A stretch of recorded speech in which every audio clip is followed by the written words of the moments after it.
This is Breighlynn Polk interviewing Mr. Talbert Gray for the HBCU Radio Preservation Project. It is currently 1:36 p.m. Eastern Standard Time on Monday, June 10th, 2024. This interview is being recorded at the home of Mr. Talbert Gray in Smyrna, Georgia. For the record, could you please state your full name and what your role was at the WRVS radio station? Talbert T. Gray, and I was general manager of the WRVS and 18BB TV. Thank you so much. And is it okay if I refer to you as Mr. Talbert throughout the interview? You can call me Talbert. Thank you for that. So first, we want to get an overview of your life prior to your involvement at WRVS. Can you tell me when and where you were born? I was born in Philadelphia, Pennsylvania. I was raised in Memphis, Tennessee. Okay. And let's see. Can you tell me a little bit about the people who raised you? You say you were born in Philadelphia. My mother passed when I was 8 years old, and I stayed in went to Memphis to live with my father and his wife. And do you mind me asking their names? Talbert Gray Sr. and Dorothy Gray. All right. And Dorothy Gray, that was your stepmother? Stepmother, yes. So what was your mother's name, if you don't mind me asking? Frances Jones. All right. So let's talk a little bit about your life in Philadelphia. What was your family unit like outside of your mother? That was just my mother and my sister. Okay. And what was your sister's name? Velma Gibbs. So, how close were you and Velma in age? Oh, Velma was 17 years older than I. Oh, really? Okay. Can you tell a little bit about how that was, having a sister that much older than you? I guess in the family dynamics, that's pretty great because you don't have to put up with her. But no, Velma was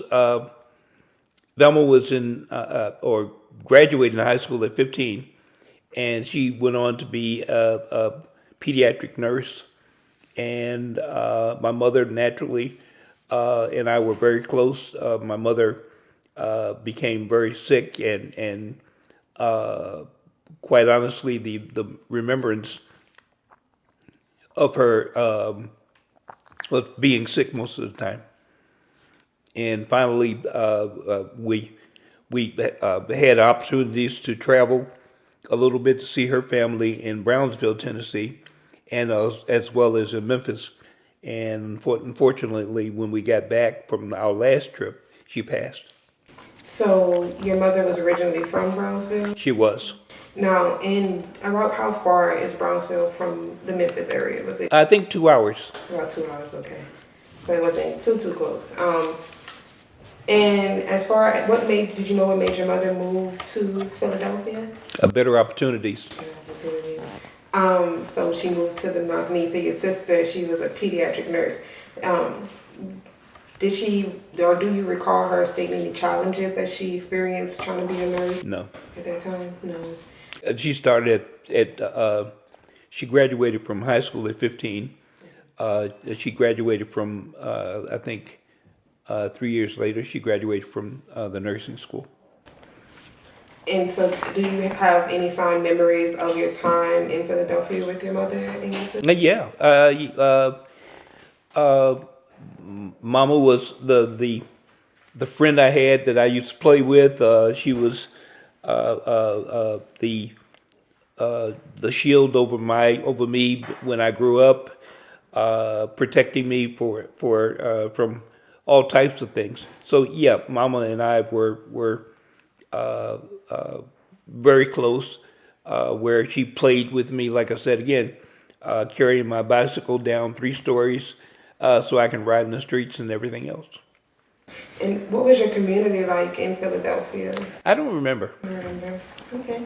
But you do remember spending time with your mom? Yes. And so how was that? I'm very sorry to hear that you lost your mom at such a young age. How was that experience? Do you recall of, having that transition of having like a best friend there and then?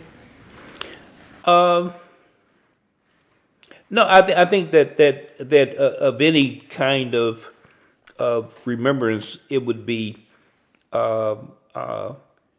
shock when that happened. But at 8 years old, you don't, realize and feel all of the shock and pain. You survive, and you go look for your next thing, which in fact was Memphis for me, and that was it. So you moved from Philadelphia to Memphis. It's kind of like coming from the north to the south. Can you explain a little bit about that transition at all? All of my family talked very slow, and the difference was that in Philadelphia I had sidewalks, buses riding down the street, knocking you off, and everything else, or knocking you out of the street from playing. In Memphis, you had grass, trees in your yard. There was a large difference. And in Memphis, I had the freedom of a bigger house. The whole house from the front to the back was yours. In Philadelphia, we lived in an apartment.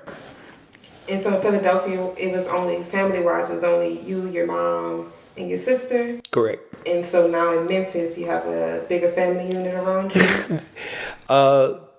I'm the only first cousin of 18 I'm 13 cousins.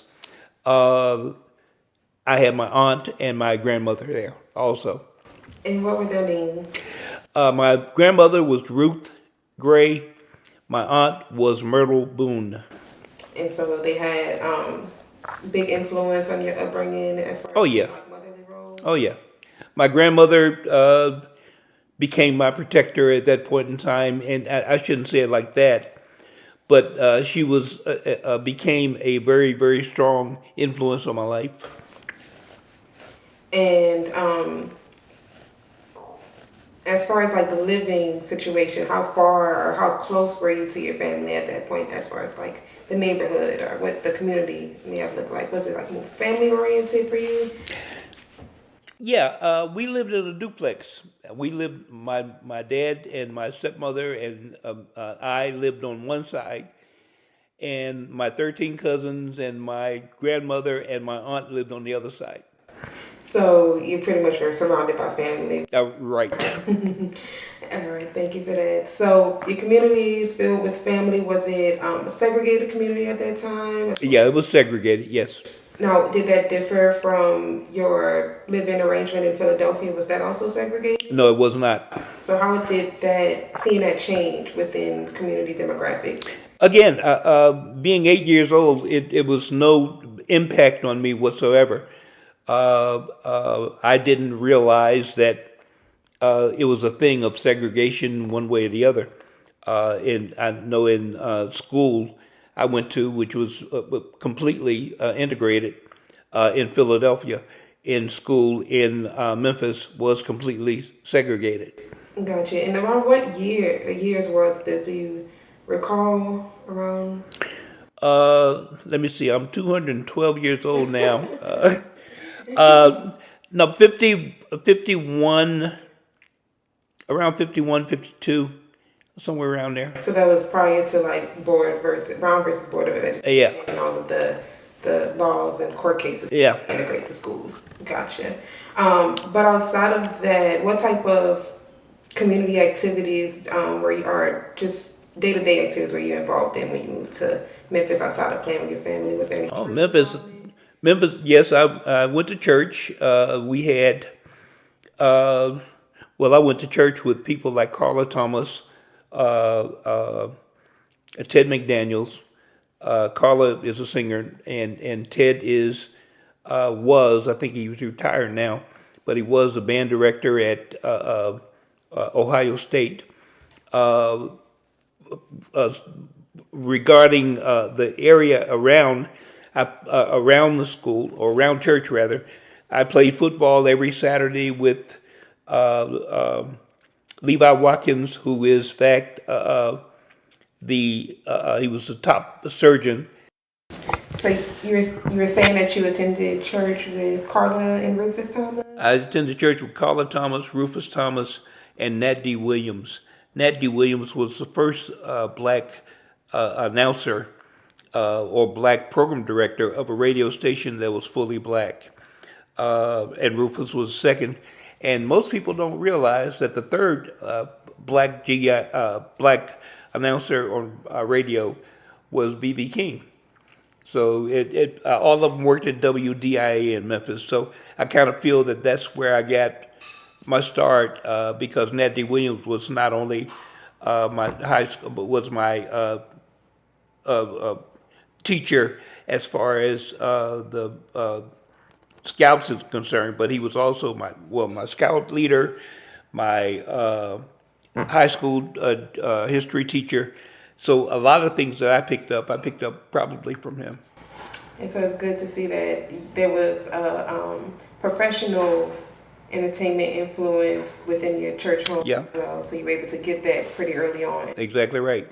Now on Saturdays I played football with Levi Watkins, who later turned out to be one of the chief surgeons at Johns Hopkins.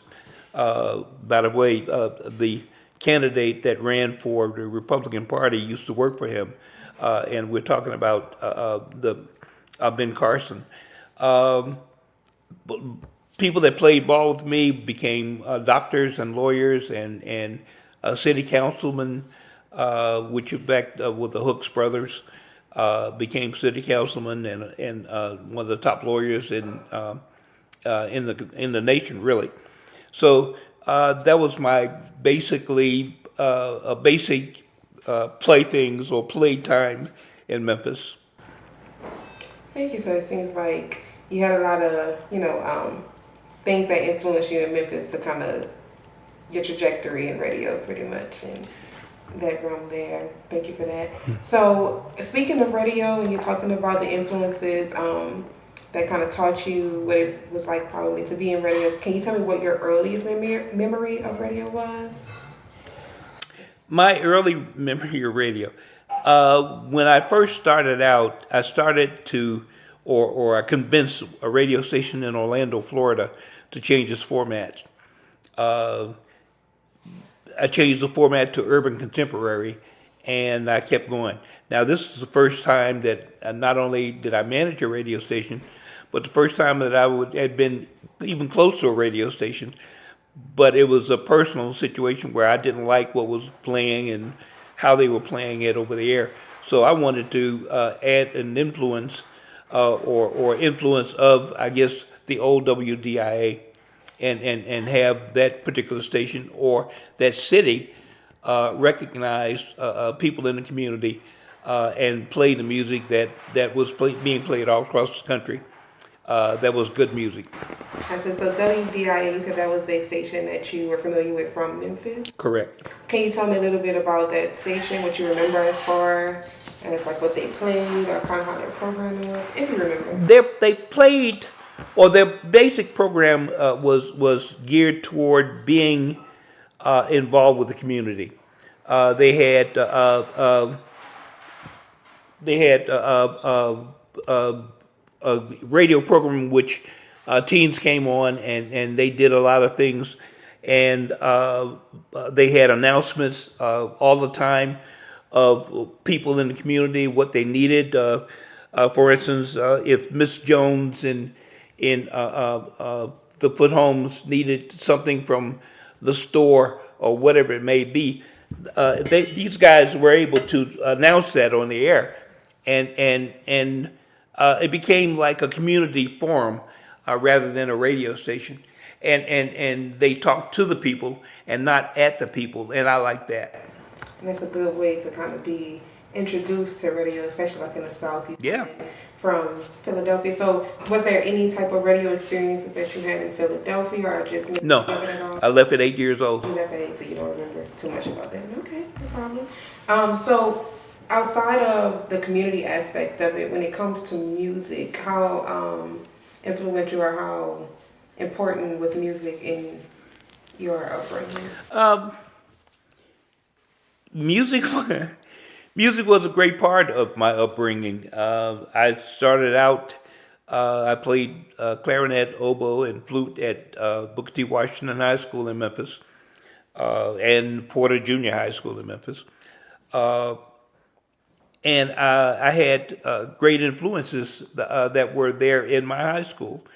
such as Booker T. Jones of Booker T and the MGs, who is now an award-winning artist. Maurice White of Earth, Wind and Fire went to my high school.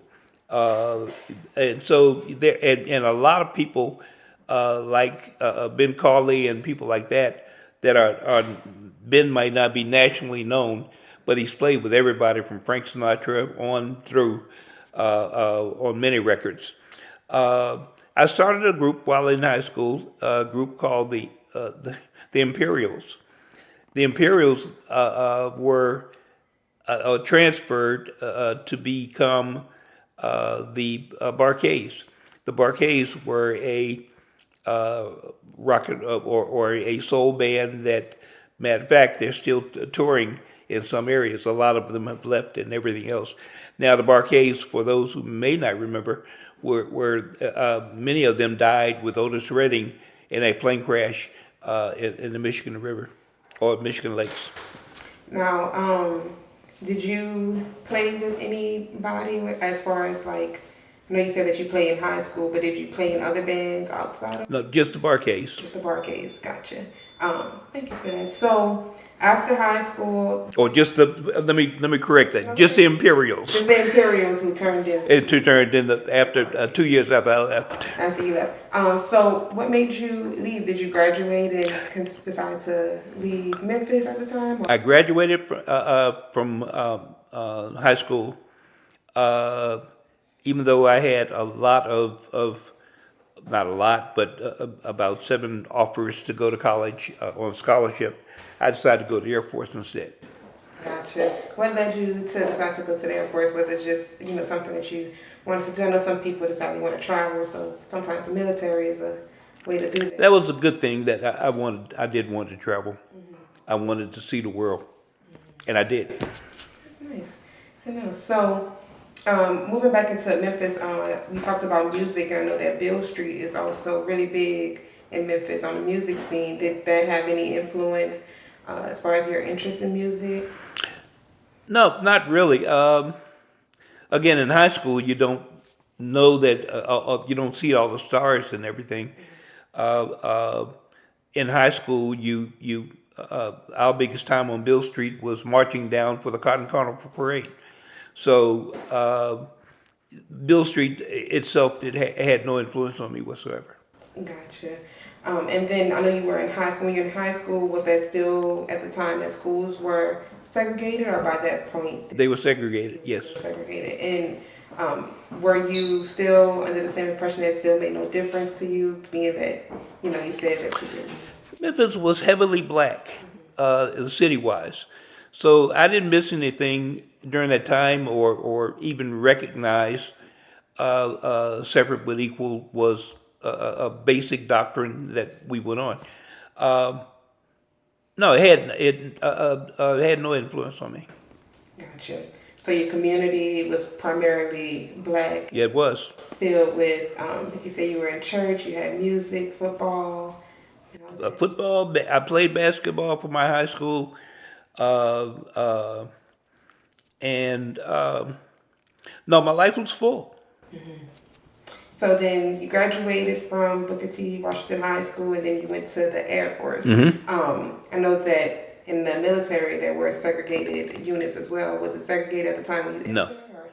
No. I was in the 1365th Photographic Squadron, where my job was to document anything that was Air Force related.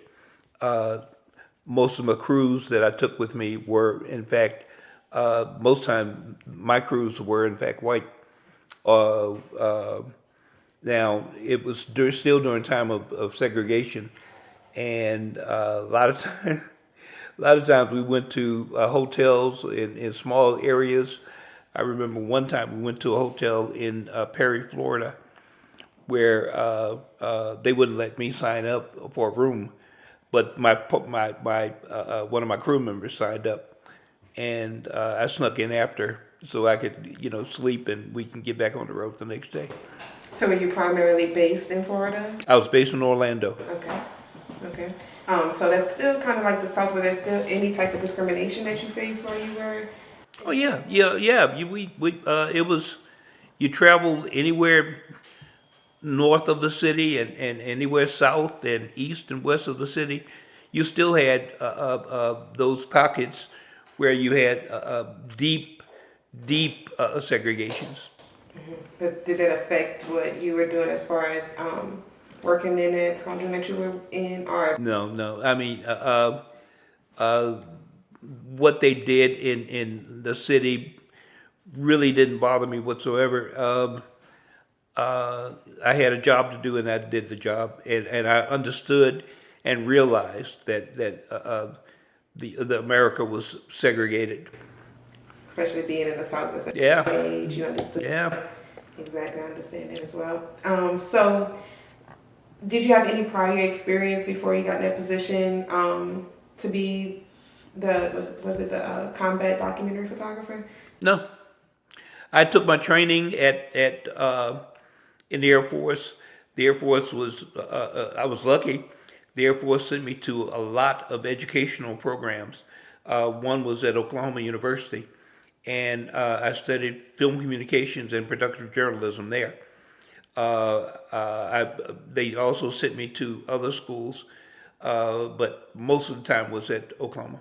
Okay, and so you said what was it again that you went for? Film communications and productive journalism. Okay, so you found a new love for that, or did you already kind of have like that interest before you got into the Air Force? No, I think I found a new love. When I first joined the Air Force, they requested and asked me to join the Air Force band. I really didn't want to do any more music anymore like that, so I didn't. And so, moving and transitioning to that interest that you had in music into kind of like, would you consider it to be photojournalism in a? Yes, Perfect. I just wanted to make sure. So getting that new love into photojournalism, did that inspire you to continue in that career trajectory after? I'm not sure how long you were in. it did. It inspired me to. I think the training in school inspired me to do more things at that point in time. Uh, uh, for instance, when I got the opportunity to join RCA service company as a photo optic technician, and being the first photo optic technician, uh, period, a black photo optic technician. And the joke was that most people run from rocket and missiles, and I ran to them. So it was a case where that gave me an opportunity to do more things and study a different part of photo optic journalism. So, outside of the training that you received, of course, to be a photojournalist, what other did your Air Force training kind of prepare you for the things that you were going to photograph, or were you just like a fearless person who just understood that was a part of your job and you It had was to? part of my job.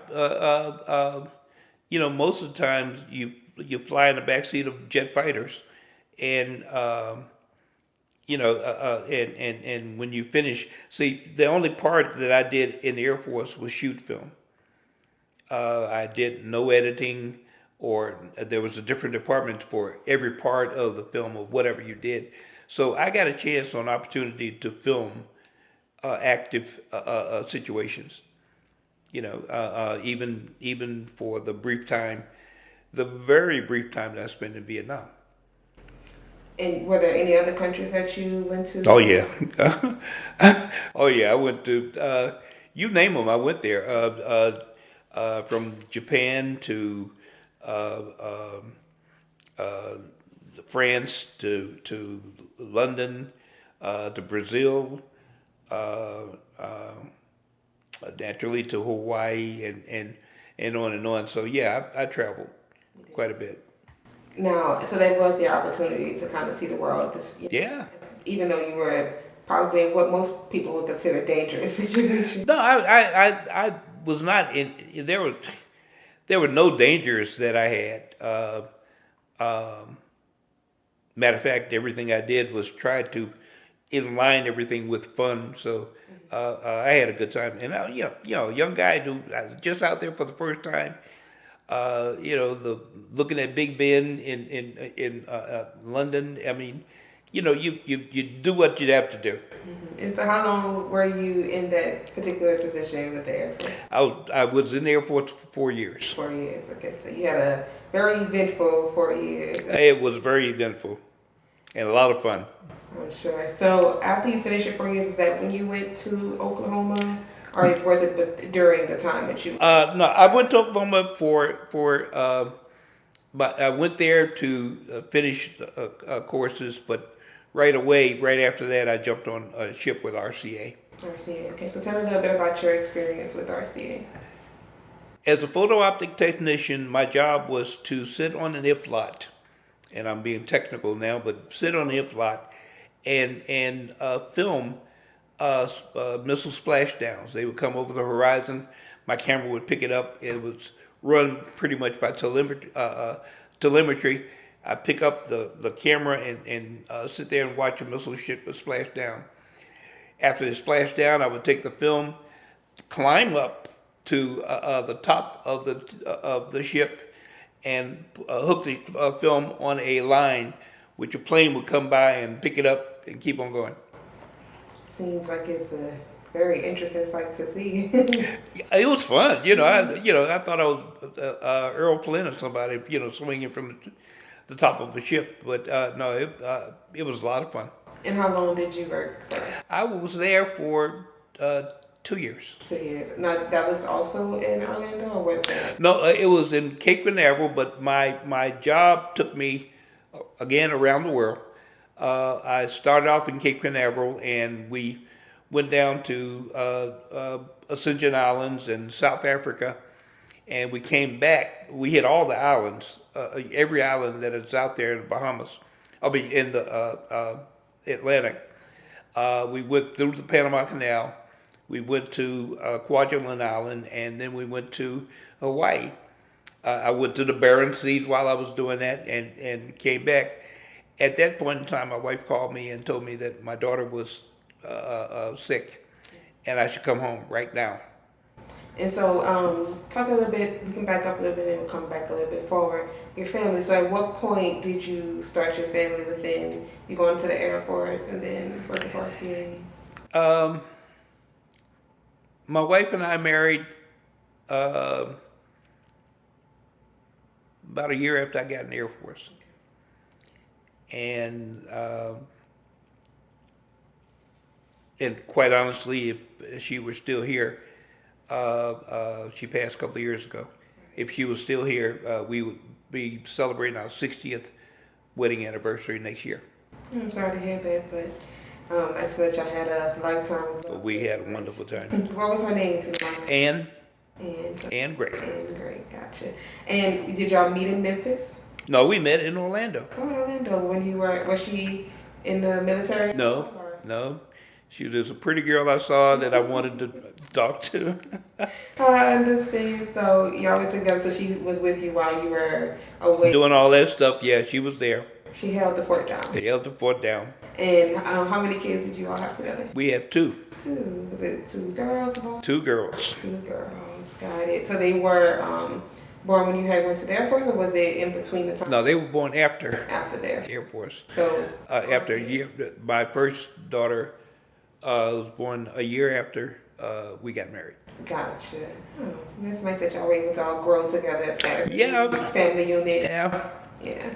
Nice to hear that. Thanks for sharing. So you went to RCA, you worked there for 2 years, and then after RCA, what came next? After RCA came, I worked for a company called Proud Films, and with Proud, we did documentaries. We shot the motorcycle race for one. We shot a film for Kissimmee Chamber of Commerce, which was the announcement, or later turned out to be the announcement that Walt Disney World was coming to Orlando. And we also shot the U.S. Tennis Open in Forest Hills. I was extra proud of that one because only black people were there were me and Arthur Ashe. So how did that feel being in a field that was so white dominated and, having the experiences that you had and the skill that you had? How did it feel to be? I just felt that I had to be better than anybody, or at best, I had to outdo everybody with my film, my techniques, with the things that I was doing as far as the innovations of making things out of nothing. For instance, I'm gonna confess this. It is a total confession, and you can take it off, whatever else, because I don't want nobody to know it was me. But no, you can keep it going. But at the U.S. Senate's opening in Forest Hills, one of my heroes at that time in tennis was Pancho Gonzalez. And I was excited to film Pancho Gonzalez.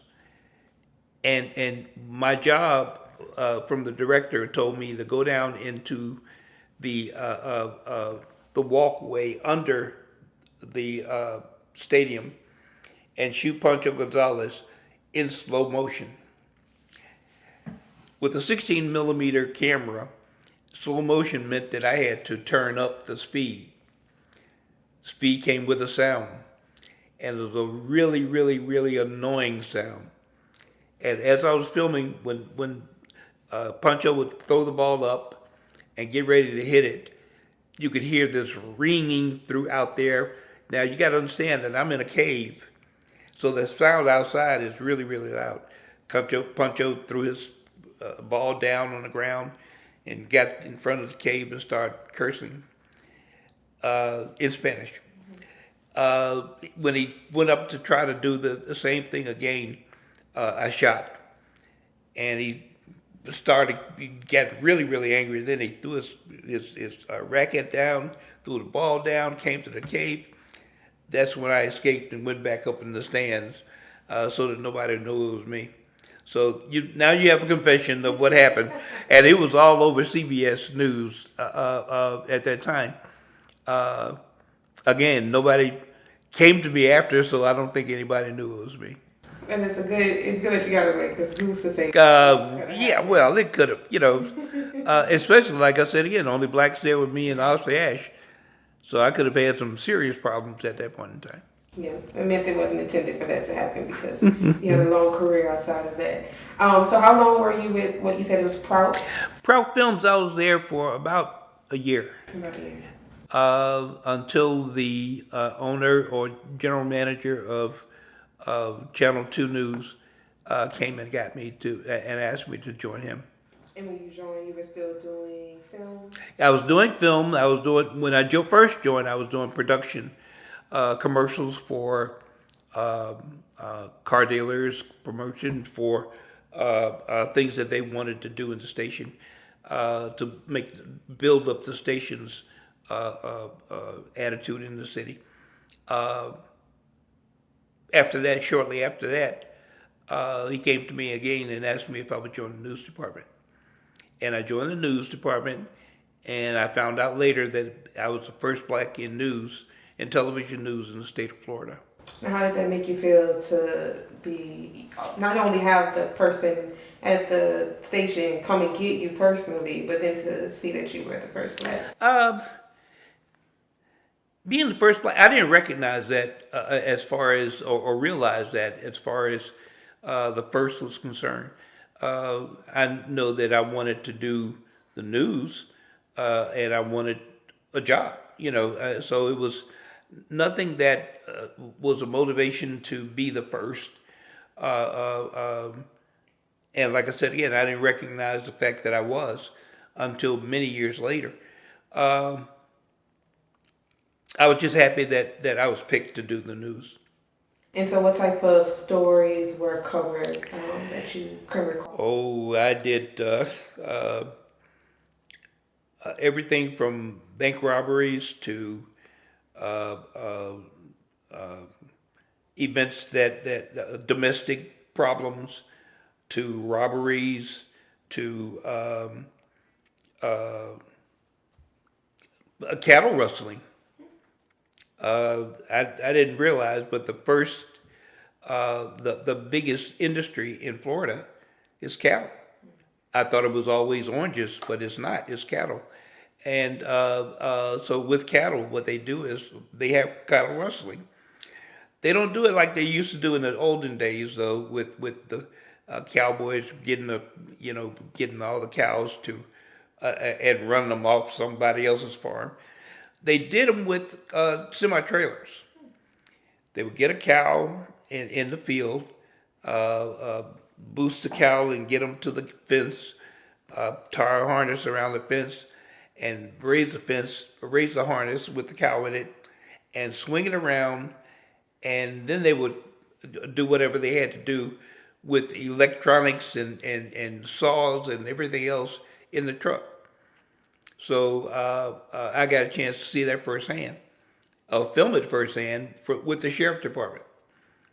That's interesting. So I'm sure you've seen a lot of interesting stories as far as being the one behind the camera to get the public to see, Oh yeah. what it is that's going on. I know you said that it wasn't WDIA, is that the name of the station? WDIA is in Memphis. In Memphis. So I know you said they had that community aspect of it, but Correct. also something that you were happy to be a part of, to be able to kind of showcase the community from a visual standpoint? I did that from a visual standpoint, but they weren't doing enough of it at the station or any station in town. So what I wanted to do at that point in time was open my own newspaper, and I did. What was the name of your newspaper? The Weekly Observer. And was that based in Orlando? Orlando, yes. Okay. And what kind of information? I know you said focus on the community, but I did a lot of things with community leaders, with things, people trying to do things in the community that was omitted from the normal journalistic outlets, and I gave them an opportunity to push their programs, to push their a lot of things like events that they would have in the community that did not get any coverage whatsoever. And we were able to bring light to the fact that everything the blacks do in the community is not necessarily negative. right. I'm sure with the news, most of the time, you probably seen themselves represented was if they were, in a negative light. Oh yeah. I mean, we were able to step on a lot of that. Thank you. So, how long were you at the station with the news? Station, I was there for two plus years. The newspaper started, and I was there for, I was there for months. I don't know how many. I have to look at information. But one thing I wanted to do after that was to the radio station in town was fouling the air with junk. And coming back to WDIA, I wanted to have that particular sound. And most people listened to radio at that time, which was WBOK. Most people who listened to that radio at that time didn't like it, but they would listen to it because it was the only outlet that blacks had as far as radio was concerned. What I wanted to do was change that dynamic, and I wanted to have a radio station that everybody could listen to without turning it off or turning it down. And a lot of people would turn it down when somebody else would walk in their office. And I did so. That's a great accomplishment. So how long was that process, or how long did it take? I stayed there for about a year, maybe a little less, because my format and what I was doing with radio got a lot of people, trying to say, would you come here and do my radio station the same? Finally, I went to Savannah with the director and owner of the station was Ben Tucker.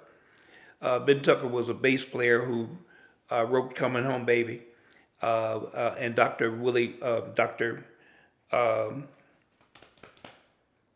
I can't think of his name, but anyway, we started that station, and I did some new things for the format, and we became number one in the market, and we started making money. And that's the big part of it. You want to make sure that's a profit. Yeah, profit is true. It's that's what I've done. So you say you had some influence in radio in Orlando. How And now Savannah. now Savannah. So after Savannah, did you move again? I did. I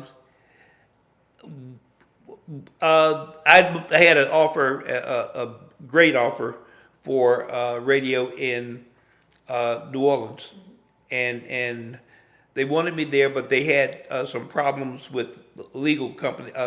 New Orleans radio was owned by Roy Disney Jr., Walt Disney's nephew. They had problems with their station in California, so they asked me to hold up and stop and wait before I joined the station, and I did.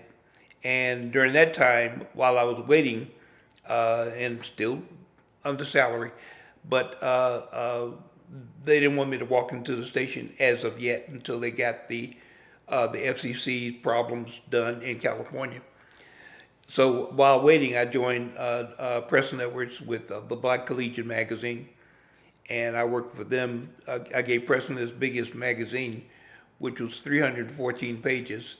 Now recognizing that most magazines that they published, the biggest was 84 pages. So we were excited about that, and he was too. But after a while, the whatever the legal problems were with the station, then I had a chance to go into the station as general manager. And how long were you there for? I was there for a little over a year. Okay. And at that station at BLK, I was first black general manager in Louisiana. So the whole state. The whole state. The whole state. So before it was it Central Florida that you were the first? Central Florida. And now you're the whole state of Louisiana. The whole state, well, whole state of Florida Okay. with television. Gotcha. The manager of radio in Central Florida, and now Louisiana. And now Louisiana. So not sure just because I'm from Louisiana, I know a little bit about the culture and politics there. I'm not sure how it differed from Florida at all. But did you see any type of differences between your title as the general manager at that station as a black man? Yeah, I had one salesman come in. Well, others come in, and they look funny at me and everything else. But one came in. He sat down at my desk in my office and told me that it was good seeing me, but he wanted to get the person in charge with real power to make a decision. And I kind of stepped back a little bit and tried to find out what he meant. So he really meant he wanted to see the real general manager, the white guy. And I asked him, well, what do I'm the general manager. He said, no, I really want to see the real general manager. So I called my secretary and I said, Dee, who am I? She said, you're Talbert Gray. I said, well, what's my position here? You're general manager. I said, okay. Who make the decisions here? You do. Who sign the checks? You do. So that means that I'm responsible for everything or buying anything or everything else. She said, yes, sir. I said, okay. And then I asked the gentleman if he wouldn't mind, since he now knew I was general manager, to leave. And please don't send anybody back from your company to wait on us again.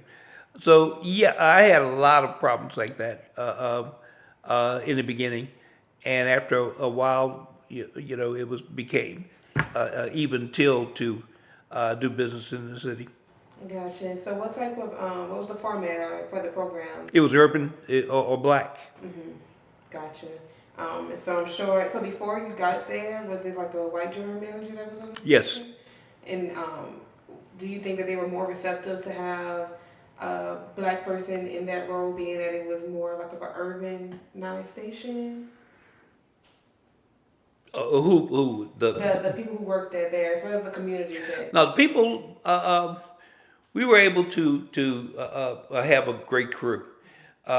We had no problems thereafter. Well, let's put it like this: they were a part of a union with the white guy there, and when I got there and really got them all pay raises and everything else, they were more happier that I was in charge versus anybody else in charge. Of course, there's representation there. Somebody who cares about like Yeah, the positivity of the community and yeah. pointing that out. Yeah, I can definitely understand that. So you were in New Orleans for about a year, and then did you move somewhere else after that? I got recruited by Sheridan Broadcasting to run the station in Boston. Okay, so you went from the south to the north. Yeah, I went south to the north and went from there. In Boston, I ran WILD, and we were. It was during the time that I came that all of the bigger name jocks were leaving, going to the FM side, and so I had battles there to quote bring the sound up or keep it at a level that people love the station with, and promote the station. Gotcha. So were you in Boston for about a little bit over a year, or was A that? little bit over a year. Yeah. So is that a pattern for most general managers to It go in is. and out of these It is. stations? I find out most managers, radio broadcasters, period, travel like crazy. After you grow so much in a market, you end up going somewhere else. And but my leaving WILD was different. I found a station in Cambridge that I could buy. And that's in Massachusetts as well. Cambridge, Massachusetts, right across the river from Boston. And when you say you were able to buy, you bought the stations? I bought the station. Can you tell me how that process was a little bit? Yeah, I made a deal with we were leaving. The WILD was being sold to another broadcasting company, and quite honestly, I was on my way back to New Orleans to live, and my engineer called me and told me that there was another station in town. If I wanted to look at it, we could look at it to buy it. And yeah, let's go. I had I had offers, but nothing concrete. So we looked at the station and we did make a deal or make an offer for it, and to buy the station. We made a price offer for it, and the station was having some serious problems. That's why they were selling it. They were having problems with the FCC, and we made a deal with them that we would buy the station from them, but they were having problems. They had problems turning it over. If they did not turn it over at the time, they were going to lose it and lose the license, and therefore it would have been open for anybody to buy. So we took over, and did all the engineering stuff and everything else to make it a viable working station. But in the meantime, I had problems, or they had problems with the FCC. They had problems with Internal Revenue Service. They had all kinds of things. So I made them a deal, an offer that I would take over the regular, not Internal Revenue, but the regular debt, and pay them, or subtract that amount from what we offered them. It kept going and going and going and going. And so I took over the station, came in and get in cahoots with them where they wanted to put me a part of the collections agency with the Internal Revenue Service, and they did. You know, that was, if I made a mistake, that was it, to let them, or not let them, but the Internal Revenue Service saw that I was writing all the checks and put me involved with that whole thing. We were able to get rid of the cell station. We were we were making a major impact, I thought, even more than I did with WILD. It was, the station was called WCAS, and we grew quite a bit while I was there. You know. And you said how long about did you own the station? We owned that station for not quite a year. Okay. But you were able to make a huge impact on it. We had I think that we did a lot of things. We got awards from everybody, the prison people, the many of the churches in the market. There was a kid named, the biggest thing we got was there was a kid named Daryl Williams. Daryl was playing football at the in South Boston. As he played football in South Boston, one of the guys from the projects in South Boston, a white guy in the projects, shot him through the fence. And we raised a lot of money for Daryl. We got his education paid for through the Massachusetts Senate. We got his bills paid for. We got his education paid for. We did a lot of things working behind the scene to get those things done for him. Yeah, it seems like y'all were in the community as well. We were in the community, yes. And that seems like that's a theme for you. You want to make sure that wherever you are, it's involved in the community. Yeah. Perfect. So, was there anywhere else that you went after Boston? After Boston, I went back to Orlando. Gotcha. And I worked getting one station on the air, 102 Jams. I helped them get on the air by working the community for them. That's why they came to me and everything. And I started a magazine called BA Magazine. And again, we were part of the community where now in color, I can do stories on individuals and groups and organizations and show what they were doing. Yes, I was going to ask, were you able to intertwine your experience in film and photojournalism with your involvement in radio? Are there any crossovers? Not really, no. We did, I did consulting for a couple of companies and helped them with their marketing, but it was not, really truly an involvement on my part.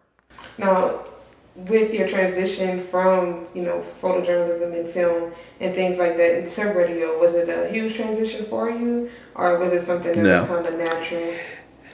Everything became natural. You're able to just kind of adapt. I kind of adapt. I guess that the feeling of doing something in radio and managing it, your efforts and your attention go toward the growth of the company and what you can do with the community and everything else. So it's not a case where you look at, I was in film once or anything else. You look at your job at that point in time is to grow whichever company you're with. Gotcha. Thank you. So outside of you went back to Orlando, and then between Orlando, at what point did you move over to WRVS in Elizabeth City? WRVS was, I moved to Charlotte and worked with a radio station there, WPEG and WBAV, and set up programs for them. We had a thing they used to call West Fest, and we changed it to Family Fest and Summer Fest. And I work closely with management on those projects.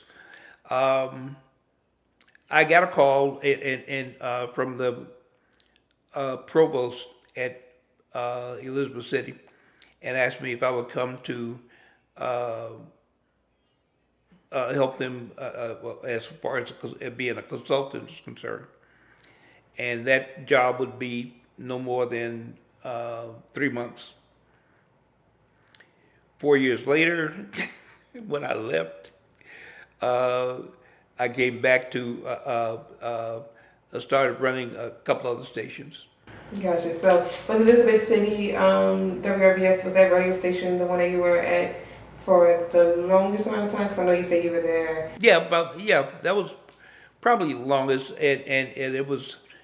I had a chance to do some of the things that I wanted to do. We changed format from that particular station, and made it pretty much urban because the jocks knew that music better than they did jazz. So we changed it on that basis, and I got a chance to work closely with the staff and kids who were not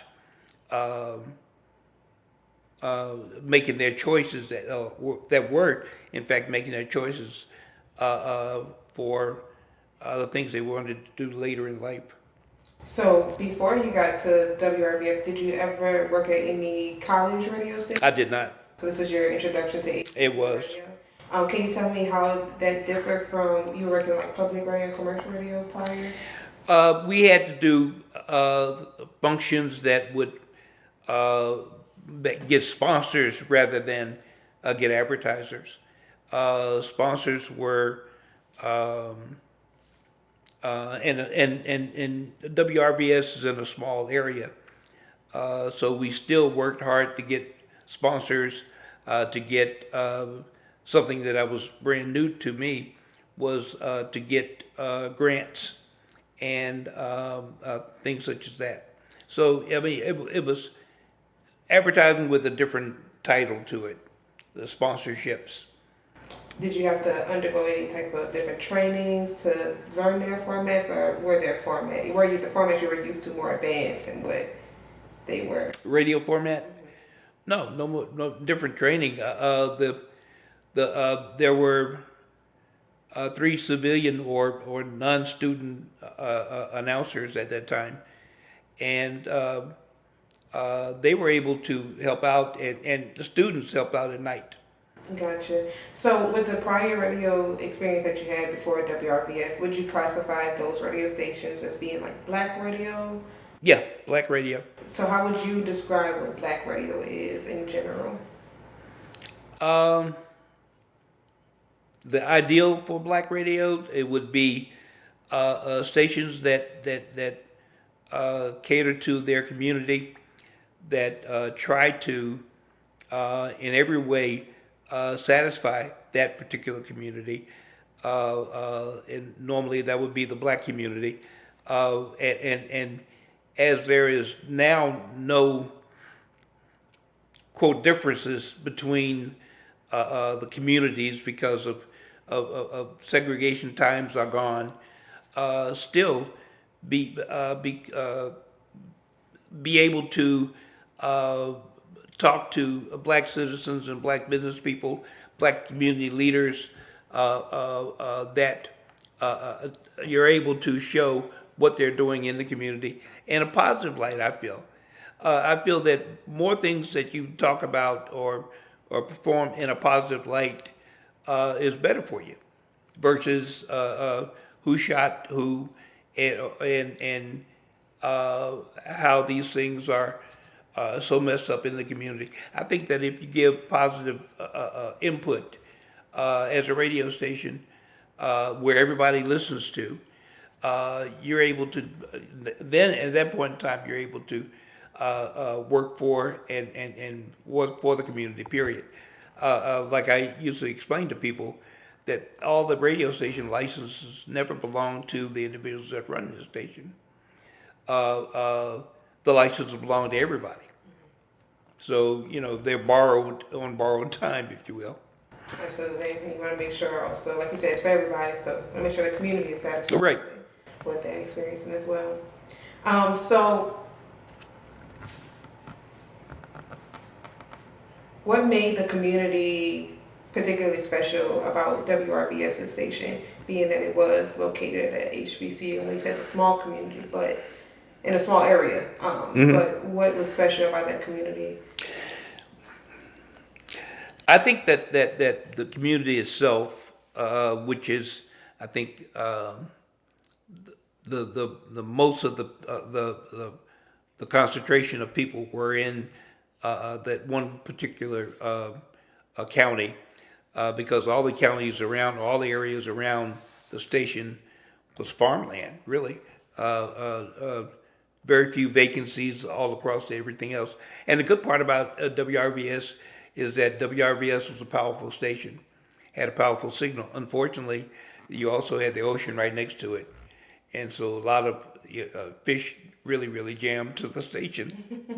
But I think that the most powerful thing about that particular station in that community is the fact that it was a small community. And there were so many opportunities to broadcast how the community felt than anything else. Public radio, I began to like public radio because you don't have the even though you have your times that you raise funds through public radio and times that you attach a different value on the particular radio station. It was rewarding because you are able to go right into the community and you don't have any major companies trying to buy you out. Absolutely. And what year, do you remember when you came to WRVS, to that station? I was there till '04, so I came there in 2000. 2000, okay. Around that time. At the turn of the century, so. Yeah. The clocks were messed up and everything. Yeah, technology changed all that. So I know you said that you came in and you changed the format from jazz, but when you first entered WRVS, based off your own experiences and skill set, what type of issues or concerns did you have about the station that you kind of wanted to, I guess, change a little bit and redirect? The announcers really didn't know how to what songs to play in jazz. They didn't. I don't feel that they understood a jazz format. Prime example, what they used to do was play almost the same records, and I got to a point as a listener, I could tell you what was going to be played right after that song. Whatever song they played right after that was going to be this song, and right after that one's going to be that song. So you knew the pattern of what they played, and the funny part about it is that I still lived in Charlotte, and I would leave on Saturday. I could tell when they were on the air and off the air because they played a regular tape so they can get out of the station early. Gotcha. And so whenever you went in and suggested that the format change, how receptive were the staff to that format change? It was mixed feelings. But I think they were happier with the new format because now you're getting placed where with R&B they knew what to play. With jazz they really didn't, and they didn't understand where they needed to be as far as jazz is concerned. Now, was jazz still a component of the format, even though it was changed, or was it more centered toward R&B? More centered toward R&B. Gotcha. And then were there any like gospel shows that Yes. were on this format as well? Again, that's a big part of R&B. Absolutely. I know that in Black communities they want that morning gospel Yeah. show and everything like that. So with the community, were they receptive to the format change? Do you think, as far as you going from like? I think so, but at the same time, and I think they were because a lot of the community didn't understand the jazz format. When you play Ahmad Jamal or Wes Montgomery or people like that, people didn't know who they were. So it's kind of why can't I get Marvin Gaye and things like that? And what we played was pretty much older music for two reasons. Number one, the jocks, I mean the record companies didn't come by that often to drop off new records, so we had to play what we had. Gotcha. So was the collection of records more extensive when it came to R&B than it was to like jazz, for what y'all would play? Like, was it more extensive? Yeah, did you have a big? It was more extensive we had the records, but as things went on and we for the records we didn't have, I had a promotion that if in fact you really wanted to hear some things on the radio, and you had that record, bring it in. To get your community involved in it. Yep. It's a good way to not only build your collection, but also get your community involved as well. Exactly right. Like you said, it's serving the people. And I know that WRVS, their motto is your community voice, right? Yeah. Yeah, so, you want to be a voice for the community by letting them know that what they want to hear is being played amongst their, participating in that process. No, we had a lot of people that were other than the students, and at night the students went wild. With AM with radio, you have an opportunity for public radio to play any kind of music you want. We still had to put some stops on it because some of the students got really, really out of hand with it. But I think that all in all, the students really enjoyed the radio station more because at night they could play their rap songs and go from whatever end to whatever, however they wanted to, and the community enjoyed it also because they had an opportunity to listen to the Diana Rosses, the Commodores, and things like that. So as far as I know, with the community, of course, there are issues like political issues or anything that's going on in the community. Was that something else that was? No, we didn't have. Well, again, with RBS being in a small town, we didn't have to worry about a lot of community politics. Matter of fact, we didn't have to even run ads. Because again, public radio, you can't run ads. Mm-hmm. It was more sponsorship. Yeah, we had a lot of people doing talk shows, and we were able to take radio talk and put it on television with WRVS, and so a lot of political people came to the television station, and we still were able to glean some of their information to radio. And I was just going to ask, what type of programming was the television station? I know some schools don't kind of combine the TV and the radio together. Sometimes it's kind of like separate entities. We had to. I think that more than anything else, we had to. Because radio got so far, but again, it's public radio. For everything else that the community wanted, that sometimes reach outside of public radio, we were able to use the television station to do so. We had Chamber of Commerce programs on. We had the students do special projects on television, and we had people to participate more on television. Melba Moore, Melba Moore, not in here. Melba Smith now did an excellent job of producing these programs, and so we had the best of both kinds. We had the best of the programming. We had the best of people that came in to give their opinions, and a lot of these people that were there that were kind of frustrated because it was a small city got a chance to work out and evolve in with the television and radio stations. So was that something in particular that made WRVS more personal or special to you, being that you stayed there a little bit longer than you did any of the other stations you were involved with? I enjoyed it. I enjoyed that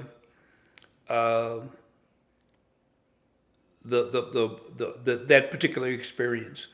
It was different from normal situations where I had to worry about the budget and keeping the lights on, to a point whereas we were able to, and we raised a lot of money while working there.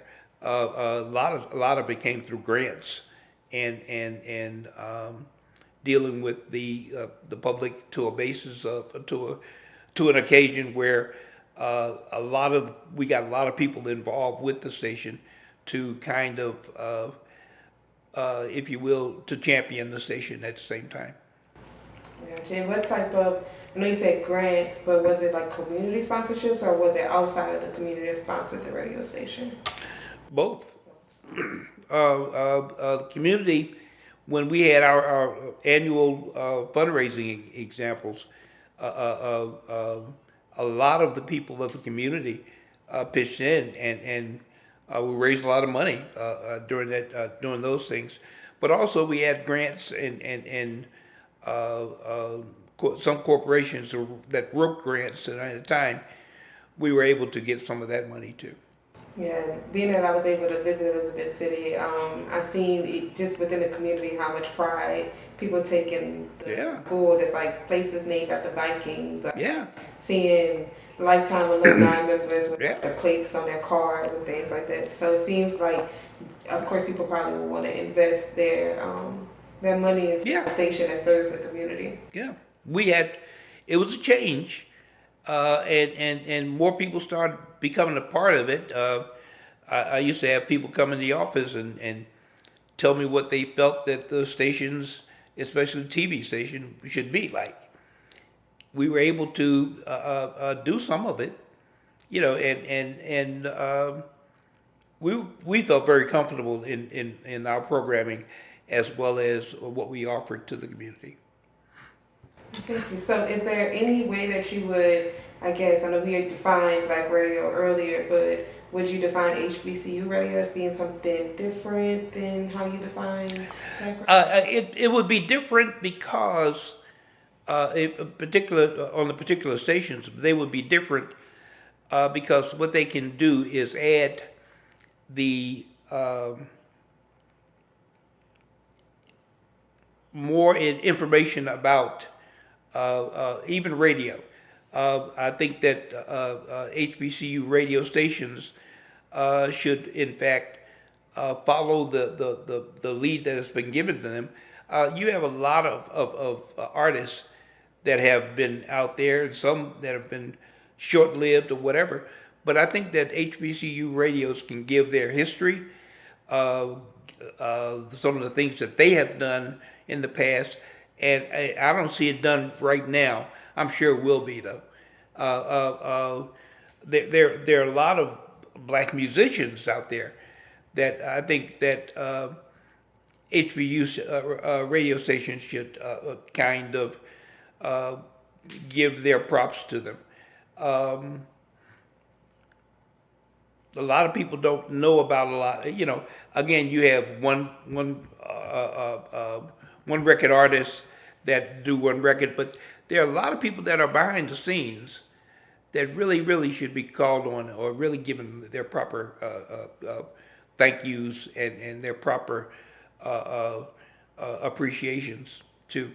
Yeah, that's what I'm hoping that this project can also kind of highlight is, giving those people behind the scenes recognition for, their contributions to HBCU radio. Mm-hmm. Like you said, a lot of people get that start there. And so speaking of people getting that start there, And you probably already answered a little bit. If you want to explain more, how do you feel, or what type of opportunities do you feel HBCU radio stations afford Black hosts and employees? What kind of opportunities? Yeah, do HBCU radio stations afford Black hosts and employees? That may differ a little bit from what you've seen on the commercial side. Well, I know there are a lot of blacks that are in primetime commercial radio stations, and they learn their trade through some of these radio stations. It's unfortunate that a lot of the quote black stations are disappearing. It's unfortunate, you know, when you have the radio markets that can pick and choose the same radio artists or recording artists to and all of a sudden make them heroes and neglect a lot of other artists that are really good. I think that where those artists should pick up is with HBCUs. Take their products there and let those stations play their product. And quite honestly, if in fact you look at it properly, there should be a network of HBCU radios that can communicate with one another, and you make a star out of these guys who are not doing that well, but are really really good. So I think I think that it's my hope that there is a network in place, or a network that is trying to get together for HBCU radios. Yeah, and I think that's one of the missions for this project is to create an alliance between HBCU radio stations, whether they still be in operation or they are, or not, but there's still people who are trying to be involved in, reviving those stations. So that's one of the main missions of this project. So I appreciate you for saying that. So. No, black radio is as we knew it is not the same as it was at one time. Can you speak to some of those changes? I think that, well, at one time, all of the jam stations, not all of them maybe, but a lot of the stations that carried the jams format, 102 jams, 105 jams, and on, their music was picked by a little salty blonde-haired kid in L.A. And if it were, they would send down a list of music that you played, and you were supposed to play that list. I just wonder where the people like the Johnny Taylors and the B.B. Kings would be if in fact that list constantly was carried on in my day. There are a lot of stars that were made then that probably wouldn't have an opportunity to be made now. So record companies have their fist in all the things that are being played. Some of them that they overlook. A lot of the really really good musicians and singers that should be recognized now. Absolutely.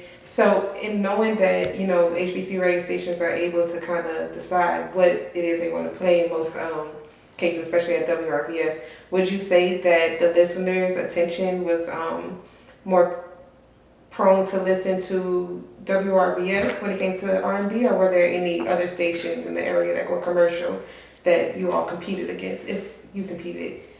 I don't, one of the basic statements is that I didn't really notice the competition because I knew that the competition followed this list that everybody listens to in radio now. The task was to find a new way and a new format so that the people of the stations could fall into that. And I think that WRBS did a wonderful job of doing that. Yeah, and they're still doing a good job of doing that as well, from what I was able to hear while I was in the city. Absolutely. So you got the on-air hosts who are already, full time. Then you get the student involvement as Right? well. How did you all allow students to be creative in creating their own on-air personas? Oh, they did that with ease. Uh, um, a lot of them would come in with different ideas or something they dreamed up the night before, and what we would do is take that, shall I say, request and study it and real quickly try to determine all the good parts about it and the bad part. What I used to do is make a tea and give me all the good things about the radio station on the left hand side or your format, and give me all the things that you think that might be objectionable on the left hand on the right hand side. So and kids did that with a sort of ease because now all of a sudden they look at their project or their idea and look at it in form of what is good, what is bad about it. Sometimes they take it off the table and just go and do regular radio. Sometimes it was good enough to do. So kids had a chance to really, really perform as far as radio was concerned. Yeah, and it seems like that's a continuing. Probably so, yeah. Yeah, I was able to interview two students on air personally. Yeah. So they kind of spoke to that as well. And then the training they received to not only be on air, but learn the equipment that they needed to use. We had one time with the radio program, we had a certain number, and I'm not sure what the number was. It was low. But when we set up the program and Melba looked at the classes, all of a sudden there were a lot of kids there. And I've had kids since I've been, well, while I was in Charlotte, kids call me and they say, Mr. Gray, we're in grad school now, taking radio, and I felt very, very good about that. So it seems like the station definitely helped them. Yeah, it helped them. Yeah, Trajectory. because some of them some of them were suspect, but they're doing well now in broadcasting. And you had something to kind of do with that as well. So. Well, the kids were good. The kids were great. That's good. That's good. So you were at WRVS for about 4 years. Mm-hmm. What would you say was one of the greatest accomplishments that you achieved while being at WRVS? We got all of the analog equipment changed to digital. We changed the whole radio station and got everything done where now they have a much better signal because of that. I think that was the biggest thing. We raised a lot of money while there as far as our fundraiser was concerned, but also as far as the grants were concerned. And as far as it changing over, I know that was between the years of 2000 and 2004. Mm-hmm. Was that something that was going on in the radio community already, or were y'all kind of early to switch over from analog to digital? I don't know whether it was a big thing in the community to do that. I know that everything was moving to digital and the new digital sound and everything else. So we were just fortunate enough to have that done. Thank you. So 2004, you left WRVS. Was there any particular reason? Were you retiring, or was it just you decided to move on? WRVS is 5 hours away from Charlotte. I had to drive Monday morning at 9:00 in the morning to get to work on time from Charlotte. I had to drive Friday all the way through, and I was still listening to the station to get home on Sunday or Saturday on Sunday. My wife was kind of annoyed at a little bit of that travel. The biggest thing we did on Sunday, every Sunday, was to go to church. And right after that was ready to get back to work and on and on. So no, it was time, and especially when, like I said again, I signed up for 3 months And you ended up and for for a a year. long time. So it was time to quit. But were you satisfied with your influence at WRVS over those 4 years? Oh yeah, I really was. And the people that worked for me and with me, uh, we had a very good crew, very good crew, and uh, everything that they did brought delight. All the programs that we did, when we sat down and talked about it, when we first put it down, some of the programs looked like they were not that great, but we made it great. And I'm just pleased that we had the staff that we had. Absolutely. And then, like you said, Melba's still there, so it seems like, Mel was there. Sheila's still there. Sheila, Sheila's award winning now. And she called me with most of her awards, and tell me, what did she call me? Her godfather, and everything. So I kind of object to being her father, but other than that, no, everything is good. And so, do you feel, or have you found that you say you had your concerns when you first came in and you found solutions to kind of solve those issues? Do you find that those solutions are still being implemented? Evidently so, yeah. Yeah, when it comes to like funding Yeah, evidently so, yeah. and that's a good legacy to leave. Well, they're doing a good job. I gotta give them that. And I'm not available necessarily, but if they call, I help out whenever I can, by phone. That's good. I'm sure that they are very happy to have you still being like your expertise and your legacy. I'm there to help whenever they need. Exactly. Absolutely. So, but did anything else come after you left WRVS? After WRBS, I started doing magazines for, and not magazines, but reports for president reports, alumni reports for HBCUs. So you were still kind of I still kind of of, right. HBCUs, whether they be in radio or Well, it was mostly, we started out with Lincoln University doing their president reports and alumni reports. I'll gladly show you the magazines. But we used to do those kind of magazines. And then we took on, we did some things for Barbara Scotia University and Livingstone College. We we worked for them for like 14 years doing their books and everything. I bought a magazine while doing the things that I did. I bought a local magazine in Charlotte, and I sold it right away. And that was about it as far as the magazine is concerned. And right after that, I kind of moved here. yes, it's like you have a long life for radio publications. We had a good time. Yeah, and I appreciate you sharing that with me.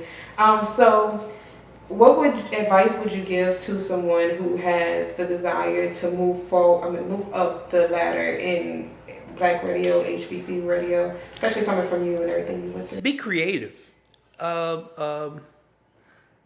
Don't try to do the same thing that I don't care how successful it was or whatever else. Yeah. The only thing that's going to make you different in broadcasting is style. The style of who you are and what you do, and being able to be creative in forging those space, not necessarily on purpose or not necessarily because it's got to be done. You got to forge your place on, but do it so because it matters to the community. God, a lot of people that I know that got into radio during this time, a lot of them are still doing radio. I've been fortunate enough to have some kids that are really, really radio executives all across the country, and I'm proud of all of them. But what they got going for them is that their style is different from everybody else's. And that's a good message to pass, that you want to be unique And be unique. stand out. Thank you. And what type of unique touch did you feel that you brought to Black radio for you to be able to, be general managers of all these stations and things like that? What do you think made you stand out? Well, I think that my uniqueness came with trying to keep everything in front of me. In other words, the budgets that I had to make to keep the station on and keep it successful, the programming that I had to do to work with some of the announcers, some of the community leaders that I had. I have guys now that are doing quite well with if nothing else, a little bit of difference that I made within their lives too.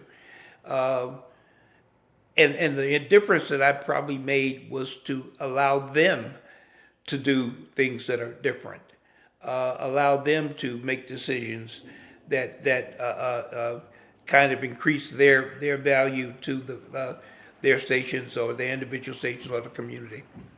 Thank you.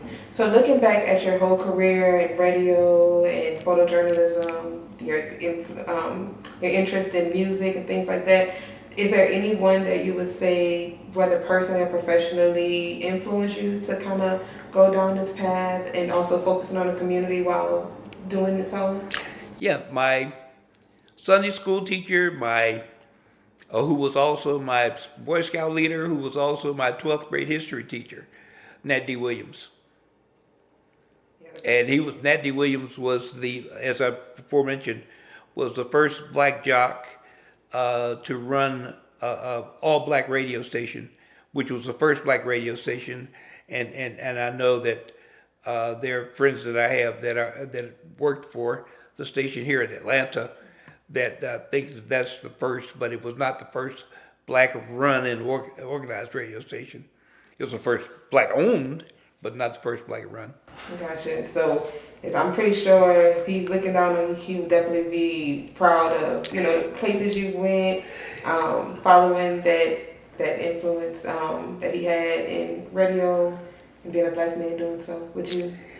I hope so. I can only hope so. Yeah, absolutely.